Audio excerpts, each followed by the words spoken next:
మన జమ్మలమడుగులో అత్యున్నత పరిమాణాలతో Aradhya dental hospital, intraoral scanner, laser dentistry, OPG ద్వారా డిజిటల్ ఎక్స్రే తో మన జమ్మలమడుగులో ట్రీట్మెంట్ అందించబడును. ఆరాధ్య డెంటల్ హాస్పిటల్, అందుబాటులో ఆధునిక దంత వైద్యం, కాపు వీధి, జమ్మలమడుగు. వివేకానంద రెడ్డి గారి మండలం గురించి మీరు ముద్దాయి దస్తగిరి నేతను బయట తిరుగుతున్నాడు అని అన్నారు.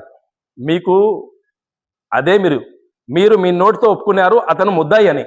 అతను ముద్దాయి అంటే ఆ కేసులో ఎంతమంది ఉన్నారు? వాళ్ళందరూ ముద్దాయిలు అన్నట్టే కదా. అతను అప్రూవర్ అయినారు. చట్ట ప్రకారము ఒక నేరం చేసినోడు దాంట్లో ఉండే నేరగాళ్లలో ముద్దాయిలలో ఎవరో ఒకరు నిజాలు చెప్తానని వస్తే చట్టం ఆమోదించి అతని ద్వారా పూర్తి నిజాలు తెచ్చినారు.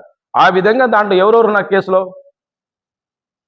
మీరు చెప్తున్నారు ఎన్టీ రామారావు గారిని వెన్నుపోటు పొడిచినారని. ఎన్టీ రామారావు గారు ఎవరు? స్వయాన మా చంద్రబాబు గారికి బిడ్డనిచ్చిన మామ. ఈరోజు కూడా చంద్రబాబు గారు ఎప్పుడైనా మహానాడు చేయని, ఏ ప్రోగ్రాం చేయని, ఫస్ట్ చంద్రబాబు గారు ఎన్టీ రామారావు గారిని నమస్కారాలు చేసి ఆయనకు నివాళులు అర్పించి ఆ తర్వాత సభ స్టార్ట్ చేస్తారు.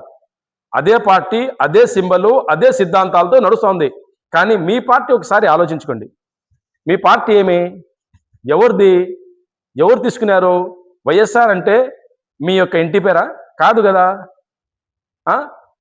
అది వేరే వాని పార్టీ ఉంటే మీరు తీసుకున్నారు, ఆయనకు దెబ్బేసినారు. అతను ఇప్పటికీ ఉన్నాడు. పార్టీ మీరు లాక్కొని మమ్మల్ని చెప్తే, చంద్రబాబు గారు చెప్తే ఇది ఏమైనా పద్ధతి? అలాగే ఏదైనా కానీ మీకు చెప్పేది ఒకటే, మీరు ఎంతసేపు ఉన్నా కానీ డెవలప్మెంట్ గురించి మాట్లాడదాము. డెవలప్మెంట్ గురించి మాట్లాడితే నో ప్రాబ్లము.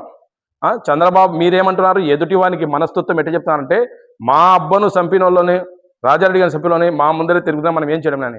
అయ్యా, మీ ఇంట్లో ఉండే వాళ్ళు వివేకానంద రెడ్డిని చంపినాక మీ తల్లి, మీ చెల్లి, మీ చిన్నాయన కూతురు మొత్తుకుని చెప్తున్నారు ఇది ఎవరు చేస్తున్నారని.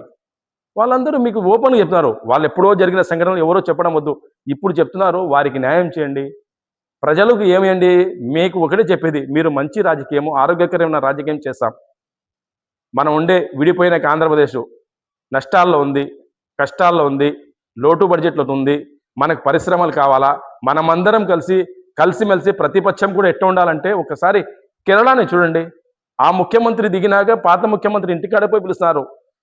తమిళనాడులో చూడండి, ముఖ్యమంత్రి దిగినాక ఇంకో ముఖ్యమంత్రి, ఇంతకు ముందు ఉన్న అతను మాజీ ముఖ్యమంత్రి ఇంటికాడ పోయి పిలుస్తున్నాడు. ఆ కల్చర్ వచ్చి రాష్ట్రాన్ని డెవలప్ చేసుకోవాలా. మనమందరం కలిసి ఈ రాష్ట్రాన్ని డెవలప్ చేసుకొని తెలుగు జాతి, తెలుగు ప్రజలు అందరూ బాగుండాలని కోరుకోవాలా.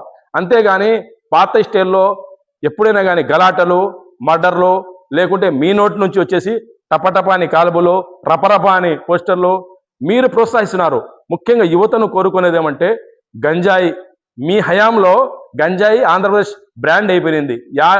ఇండియాలో యాడ దొరికినా కానీ అది ఆంధ్రప్రదేశ్ అంటున్నారు. అలాంటిది ఇప్పుడు తగ్గించుకుంటూ వస్తున్నాము. యువతను మంచి దారి నడిపిస్తాము. వాళ్ళ బాధ్యతలు వాళ్ళ తల్లిదండ్రులు ఏమి ఇచ్చినారని ముందు పూర్తి చేసుకొని మన రాజకీయాల కోసం యువతను, లేకుంటే మీరు పాత విషయాలు చెప్పి వాళ్లకు ఏదో మీ మాట నమ్ముతారనో కాదు, అవి మీ మాటలు యాడ నమ్ముతారని ప్రతి ఒక్క దానికి క్లారిటీ ఇవ్వడానికే మనం ఈ ప్రెస్ మీట్ పెట్టినాము. మీకు జవాబు చెప్పడానికి. లేకుంటే మీరు చెప్పే మాటలు ఎవరు మామూలుగా అయితే తెలివి వారు ఎవరు నమ్మరు. ఎందుకంటే ఇప్పుడు మనకేం కావాలా? దాని గురించి మాట్లాడండి. పరిశ్రమలు కావాలా? అభివృద్ధి కావాలా? నిరుద్యోగం పోవాలా? ఇంకొకటి మంచి హాస్పిటల్స్ కావాలా? మంచి చదువు కావాలా? మంచి ఆరోగ్యం కావాలా? ఏమేం కావాలా మనకు? ఏ విధంగా చెప్పిన హామీలు నెరవేర్చాలి అంటారు. మీరు చెప్పింది ఎంతవరకు చేసినారు? మనం చెప్పింది చేసినాము. ఇంకా 3 ఏళ్ళు ఉందయ్యా. ఖచ్చితంగా చెప్పిన హామీలన్నీ పూర్తి చేస్తారు చంద్రబాబు గారు. మీరు చెప్పింది పూర్తి మద్య నిషేధం అన్నారు, చేసినారా? చెప్పండి. చేయలే.